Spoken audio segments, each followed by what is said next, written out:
مساء الخير.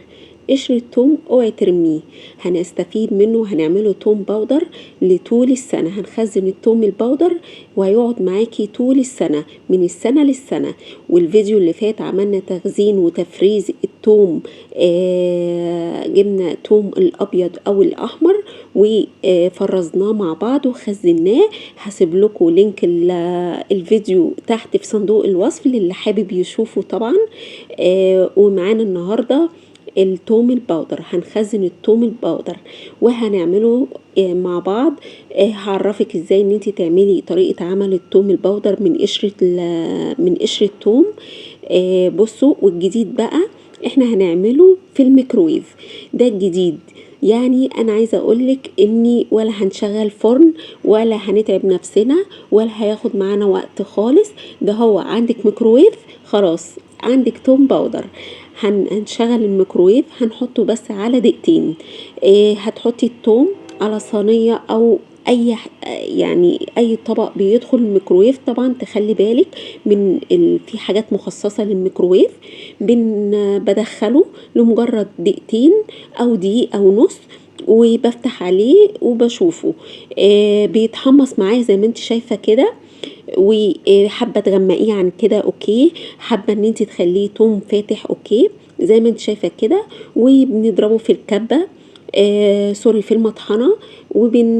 بس احنا بنقلل هشاشته كده وبنطحنه في المطحنه زي ما انت شايفه، وبيطلع معانا توم فظيع. والريحه مش عايزه اقولك تحفه وجميل جدا. جربوا الوصفة دي بطريقة الميكرويف. هنعمل التوم الباودر بالميكرويف زي ما انت شايفة اهو. احنا دلوقتي بعد ما طحناه فبعمل ايه بقى؟ بنخله. باخد التوم الباودر بقى اللي هو الناعم ده، والكبير اللي هو الحب. انا بوريك اهو الحب دوت، خلاص كده بنرميه، مش عايزين منه اي حاجه خلاص كده. ملهوش اي لازمه. وممكن عايزه تطحنيه تاني في المطحنه وتفضلي بقى تاخدي منه التوم الناعم، مفيش اي مشكله خالص. بصي انا عملته وكان ابيض زي الفل وجميل جدا. مش عايزه اقولك طريقه عمل التوم بقشره التوم سهله جدا وبسيطه. هقولك على حاجه كمان، هما بيسموه وفي ناس بتدور عليه باسم طريقه عمل الثوم البيك. البيك ده اللي هو الباودر. ده للناس طبعا الجزائريين والسوريين، الناس العرب، اخواننا العرب. هنا كان عندي بطرمان نضيف وكنت معقماه. طبعا ما فيهوش نقطه ميه خالص.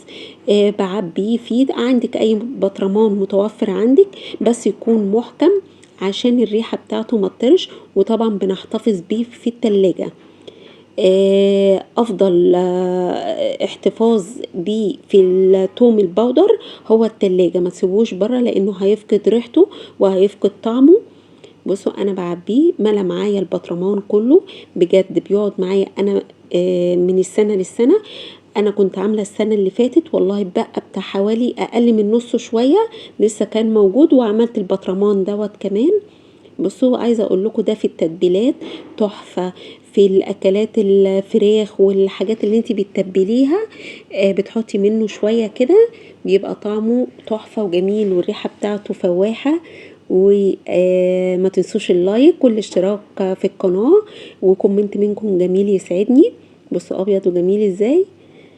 ما تنسوش اللايك. باي باي.